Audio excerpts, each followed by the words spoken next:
What's up, everybody? Adam Tarno here. Thank you so much for stopping by my website or clicking on this video from my YouTube channel. Really encouraged to know that you're curious just to learn a little bit more about me as a keynote speaker. Maybe you've got an event coming up and you're thinking about, hey, how would Adam fit in? And so I'm excited to show you an example of me speaking at a conference. This specific message that is going to follow this short introduction was a message that I delivered in February of 2024. The client, just to give you a little bit of context, they are a large outdoor furniture manufacturer. They're located in the Midwest in Ohio, and every year they host a big conference for all their dealers to come in town. They asked me to play a couple different roles at this conference. They asked me to play the MC role, so I kind of play that master of ceremonies role of just hosting the event and making sure that we're moving in and out of all the different things that they have planned on time. I do some stage games just to have some fun and get people laughing, give away some prizes, things like that. And then they also asked me to deliver a couple of keynote messages, real short, maybe 30 minutes or less, and just things to try to encourage these dealers. So the dealers are all small business owners. They have small teams. A lot of them have been in business for a long time. And so this specific message that I was sharing was about the importance of having a strong foundation for your business.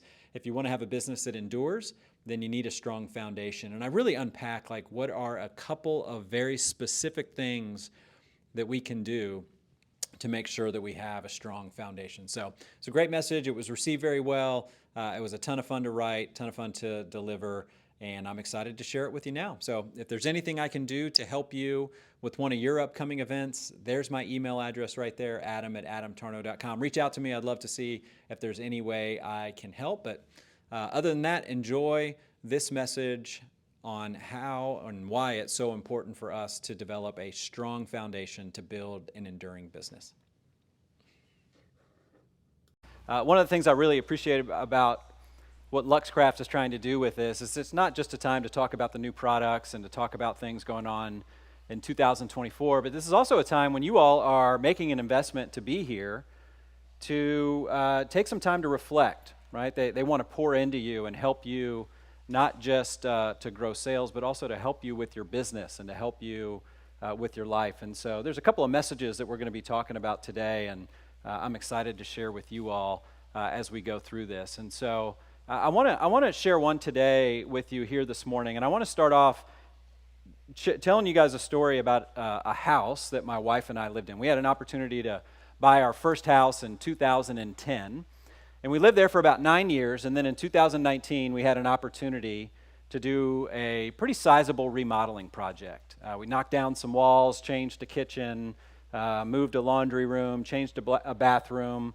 All said and done, took about 6 weeks. We got to go live somewhere else for 6 weeks and got to have that done. We had an arrangement worked out with the general contractor. My wife and I, we really are not super into home improvement, and so we're not, we don't have like grand visions of what we wanted.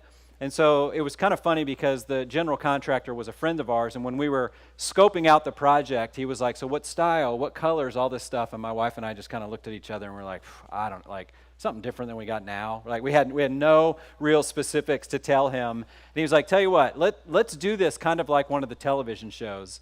If you trust me, I'll do all the updates and then we'll kind of do a reveal. And we were like, that sounds awesome. And so I think we had to make 2 or 3 decisions the whole time, and we loved it. I told that to my mom when we were going through it, and she thought I was crazy. She was just like, you didn't want to have anything to say about any of that remodeling project? I was like, I'm trying to raise 2 kids right now, right? I got enough decisions to make. I don't want to make a decision on certain paint colors and all that kind of stuff.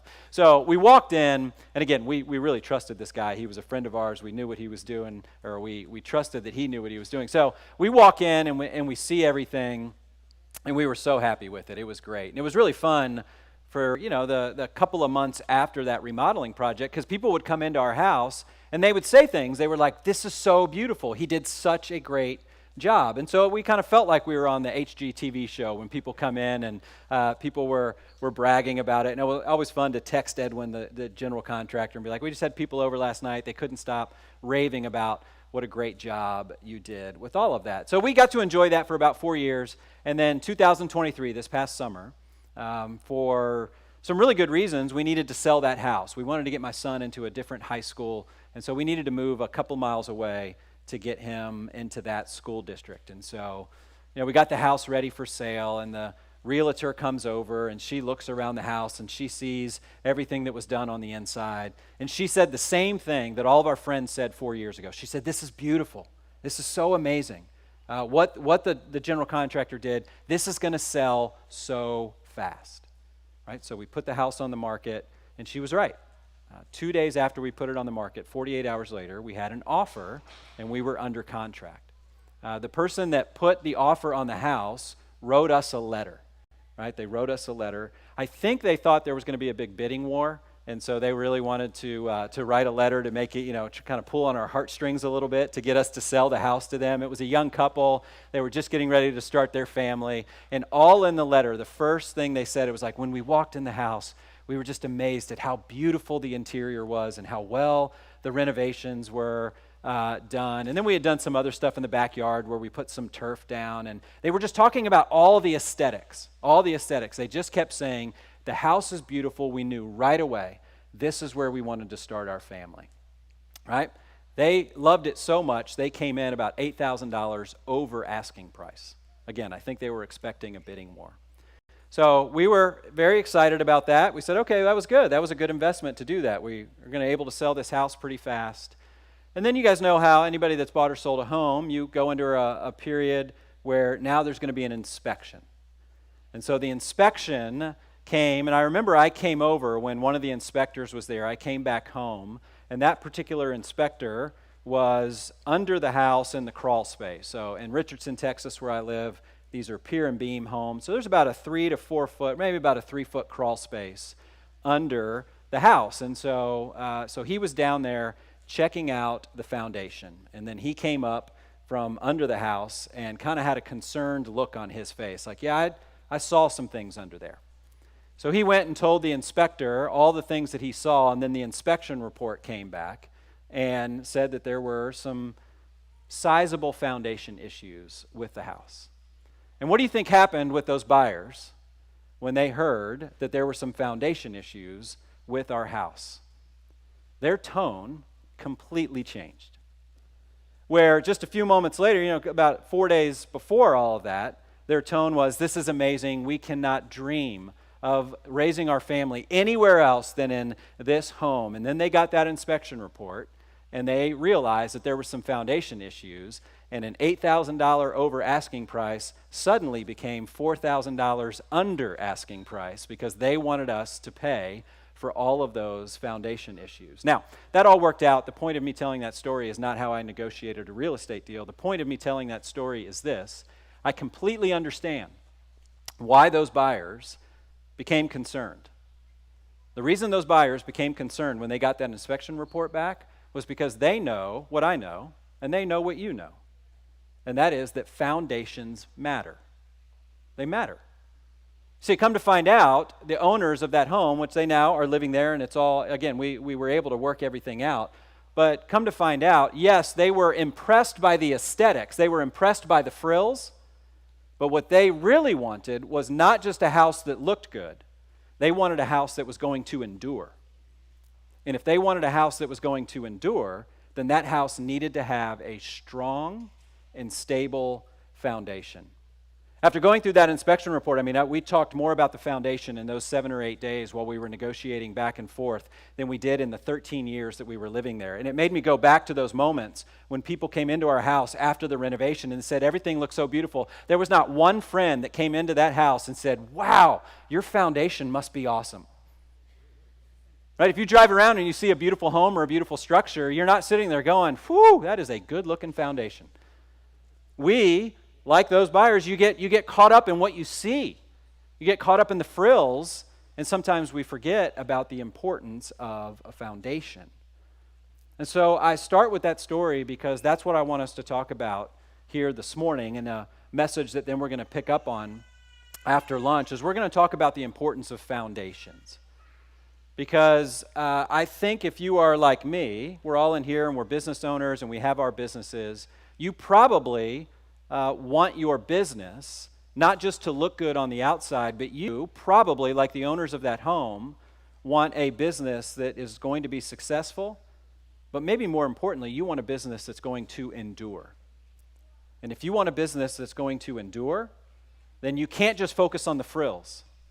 You have to take a few moments and you have to think about, what is the foundation of my business right now, and is my foundation strong? Because strong foundations allow us to build things that are going to endure. Now, when we think about our businesses, there's some similarities between our businesses and a house, but there's also a key difference.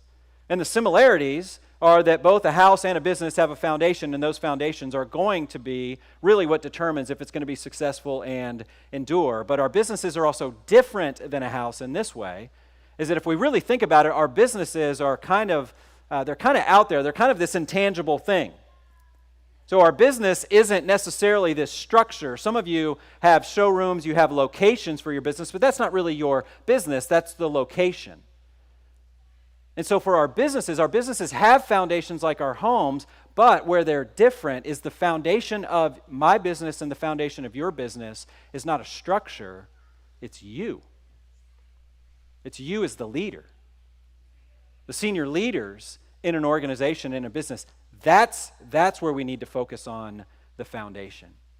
And so if you don't have a strong foundation, then that's not just going to impact your life, that's going to impact your business, your success, and that business's ability to endure. And so it's going to be important for us when we take moments like this, you all take a break from the hustle and bustle of your business to come and break away like this. Hopefully we can go back to where it is that we came from, thinking about and maybe even motivated to really start to focus on the foundation of our business, which is really our foundation as individuals. And so I want to do three things here as we talk about foundations. I want to share with you all some research from my line of business. So what I do full-time is I help develop leaders. So I work for a consulting firm in Dallas, Texas called PeopleWorks International. We're a management consulting firm, and I'm a partner that leads up our leadership development business. And so in my world, I literally am traveling the country every week. I'm in rooms with leaders talking about how they can develop, how they can become stronger leaders. And so I have come across, back in 2022, some research that really relates to my area of leadership development. And I want to share this research with you because I think it's relevant to this conversation that we're having about what makes leaders effective and what allows them to build a strong foundation so that they can endure as a leader. So I want to share some research with you. I want to share one of my favorite cartoons with you, so that'll be what we'll do in the middle. And then at the very end, what I want to do is I just want to share one question that I think is going to be a little bit of a pebble in your shoe. It's a question that's going to be really difficult to answer, but it's one that's worth contemplating, and it's a question that hopefully we can take back with us when we're done here today that's all about the foundation. All right, so that's where we're going to go. We're going to share some research, we're going to look at a cartoon, and we're going to talk about a question. Let's go to the research here. And so I want to ask this question. I want you to look at this list. So the question is this: which two of the items listed here of the 10 account for 75% of your effectiveness as a leader? Now, a little bit of background here. So my buddy Tim Spiker is a guy that I've gotten to know. He wrote a book that was published years ago called The Only Leaders Worth Following. So Tim Spiker, early in his leadership development career, he was running some leadership retreats, if you will, out in the Rocky Mountains in Colorado for leaders in the construction industry. And so for years, he and his partner, Vanessa, would gather hundreds of leaders, thousands of leaders now at this point, and they would go spend 3 or 4 days out in the Rocky Mountains. And it was a leadership conference that they would go through. Every leader that showed up every year at this offsite, they would gather 3 pieces of data for each of these leaders. They would gather a skills assessment, like a gifts and a skills assessment. So what are the things that these leaders who are showing up, what are they naturally good at? So they would gather that. They would gather a personality assessment. So what is the temperament of each of these leaders? What are some of their natural tendencies and behavioral preferences? They would gather that piece of data. And then they would gather what they call a 360 review. 360-degree review, which is basically feedback coming from the leader's boss, the leader's peers, and the leader's direct report. So 360-degree, people giving that leader feedback on how they are, not only at work, but also how are they to work with. So they would gather all this data. After a few years of running this conference, they had about 2,000 leaders that had gone through these intensives. And Vanessa had a background, his partner had a background in data analytics, and she started to look at these 2,000 pieces of information and just go, we've got a pretty decent data set here. Let's see if we can find some clues about what is causing leaders to be effective. Because if we can crack the code, like if there's something about a leader's temperament or personality that makes them effective, that'd be really good to know. Or if there's something about a leader's skills and interests that would really be able to relate to their effectiveness, that would be really good to know. Or if there's something that we see in the 360 that could explain what makes a leader effective, that would be really great to know. So Vanessa starts crunching all these numbers, and that personality assessment came back with absolutely no statistically viable correlation between personality and effectiveness. So that was frustrating. Then they went to go look at the skills and the interests, and the exact same thing. They found zero correlation between effectiveness and skills. So lots of different leaders with lots of different skills, with lots of different interests, and a lot of different personality types, they were all effective. And so they had that one last set of data, that 360-degree review, and that's where they found some gold. They found something that was very interesting in the midst of that 360. And so basically, these 10 items here on this list, that's the categories where each of these leaders were receiving some feedback. So how are you at communication, developing others, driving culture, ensuring execution, inwardly sound, handling resources, others focus, pursue vision, think strategically, and unleash motivation. And they found that 2 of those 10, accounted for over 75% of the effectiveness of a leader. And so what that means is that when leaders scored high on 2 of those 10, if they scored high on those, 75% of the time, it brought up the scores in all the categories. And when leaders scored low on those 2, 75% of the time, it brought down the scores on all the other categories. So these 2 seem to drive effectiveness. And I want you to think in your mind, which 2 would you pick? All right, which of those 2 do you think are the most effective? Like 75% of your effectiveness as a leader comes down to those 2 items, all right? Get in your mind, locked in, and here we go. The answer, inwardly sound and others focused. Acknowledge the corn, be honest. Did anybody get those 2? Anybody choose those? We got 1 here, kind of half-hearted. Did you do it, sir? Did you pick those 2? Oh, you got 1. All right, anybody get both? Yeah, it's interesting. So again, I've been sharing this over the last 6 months, and I think I've been in a room one time somebody goes, oh, inwardly sound, others focus. It was Eddie Badrina. He nailed it right away. It's a friend of Ryan and I. So inwardly sound and others focused. When a leader scores high on those 2, it brings up everything. Now, what I think Spiker did incredibly well was he put this into a metaphor, and this is what I want to share with you, because again, we're talking about foundations. And so he uses the metaphor of a tree. Says, okay, if this is true, if 75% of your effectiveness as a leader, 75% of your effectiveness as a business owner is going to come down to these 2 characteristics. Are you inwardly sound and others focused? So you know what those 2 characteristics are? Those are your roots. And what we all know is this, is that healthy roots are what produce healthy fruit. If a tree does not have healthy roots, it is going to be very difficult for that tree to produce any meaningful and helpful fruit. And so those roots to the tree are what the foundation is to my home, and the foundation to your home, and the foundation of your business, those roots. So again, if we think about us as individuals, the question we want to ask ourselves, this is not the question, but how am I at inwardly sound and others focused? Let me unpack those a little bit more. Somebody who's inwardly sound, they would be self-aware. So they have a good understanding of who they are. They're comfortable with who they are. And they are consistently acting like who they are. They're not trying to be somebody that they're not. They're principled. They have some principles in their life that they're living by. They're purposeful. They feel like they're doing something that is heading in a particular direction. They are focused on that. And so they've got that. They're holistically healthy. I think that is one of the most profound insights on there, is that understanding that all of life is connected. All of it's connected. And so they are holistically healthy, meaning they understand that it's not just about what they do from 9 to 5. It's also about the way they're living from 5 to 9. It is an entire lifestyle that they are living with all of this. And then secured and settled. The word I like to say there is they're confident. They have some confidence. That's somebody who is inwardly sound, somebody who's others focused, they're attentive, which nowadays might be one of the most important things we can do as a leader. I just did with one of my clients a very quick 12-person or a 12-question survey on how are you to work with, where we sent it out. We did a 360-degree review for these.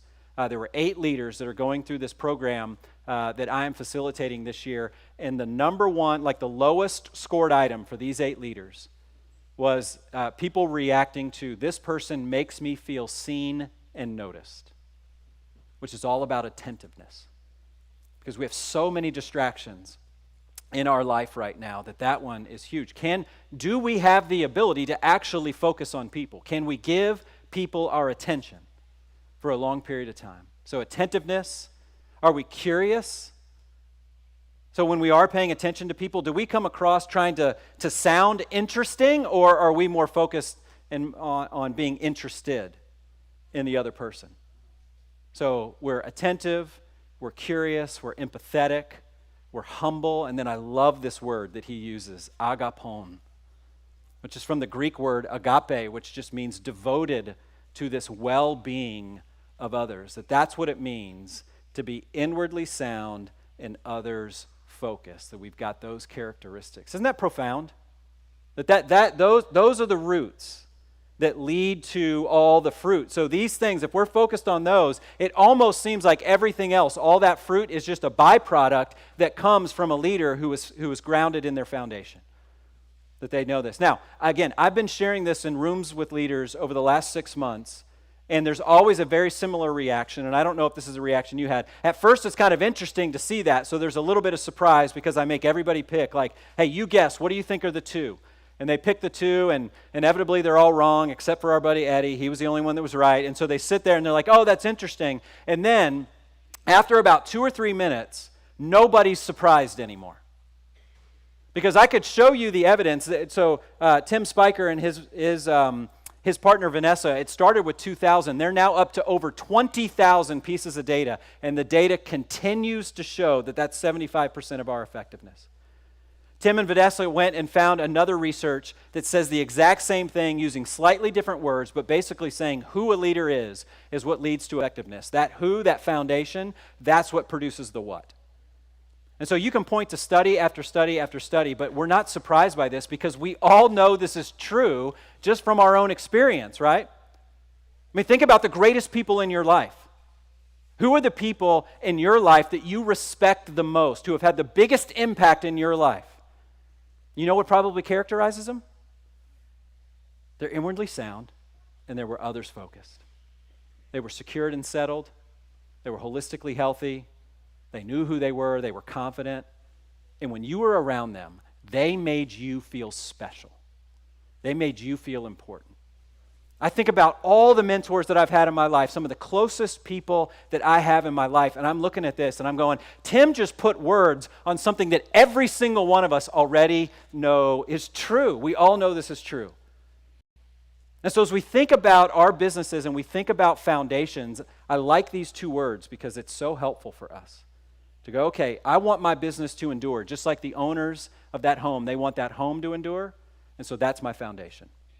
I need to be thinking about what am I doing at becoming more inwardly sound and others focused. Let me show you a cartoon that I think is related to this, because really what Tim is showing us here with this research is this idea that behind all greatness is a lonely discipline.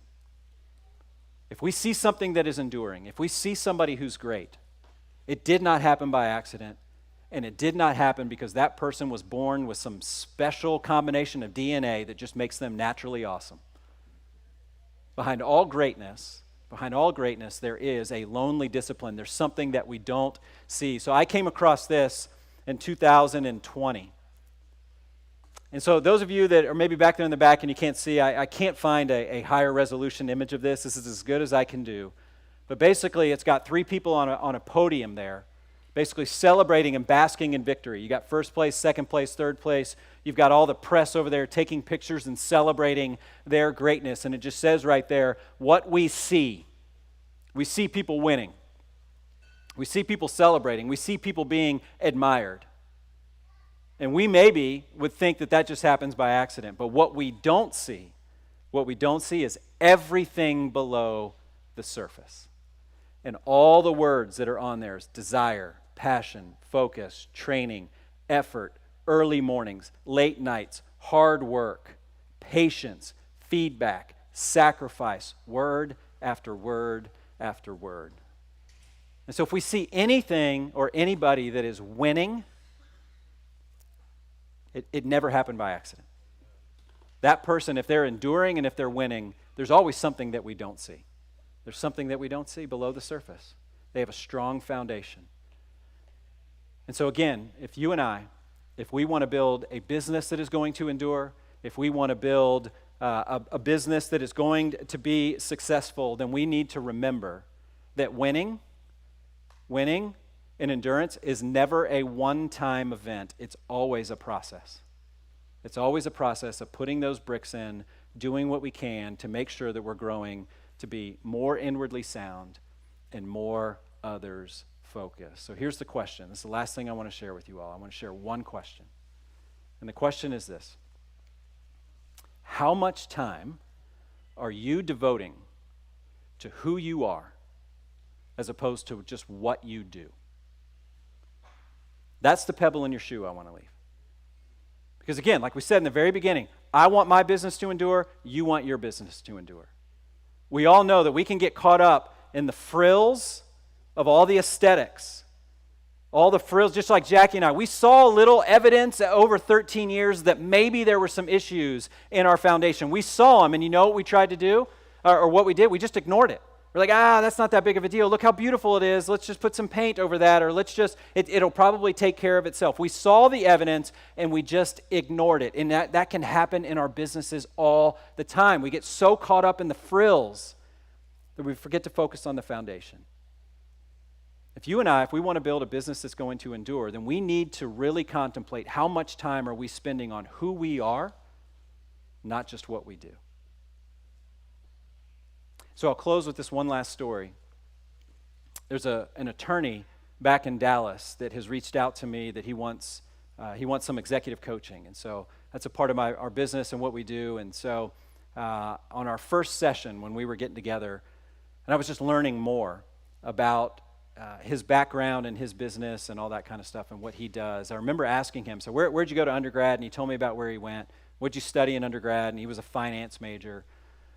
And he said, Adam, my dream when I was in college studying finance was that I knew that I was going to graduate with this finance degree and I was going to move to Houston, Texas, and I was going to work for what at that time was the coolest, most admired, one of the most successful businesses going on in the world at that time. I could not wait to graduate and go work for Enron. And those of you that don't know, if you're younger, if you're under 20 and you've never heard of Enron, that's because Enron doesn't exist anymore, okay? So Enron, for a time, was standing on that podium as first, second, and third. Everybody was admiring Enron.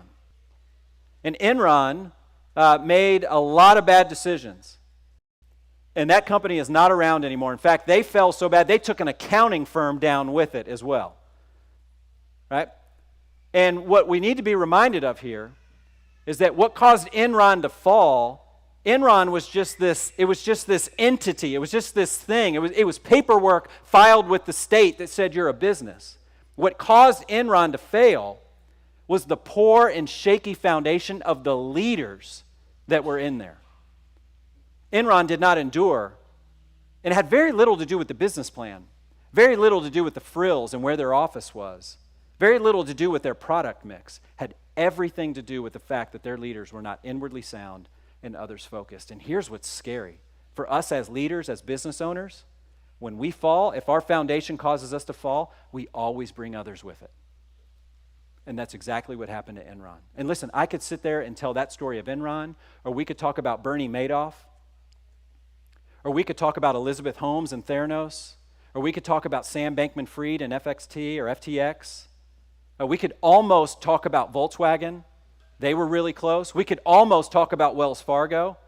I mean, we see example after example after example of people being admired, and then you start to realize there's a shaky foundation.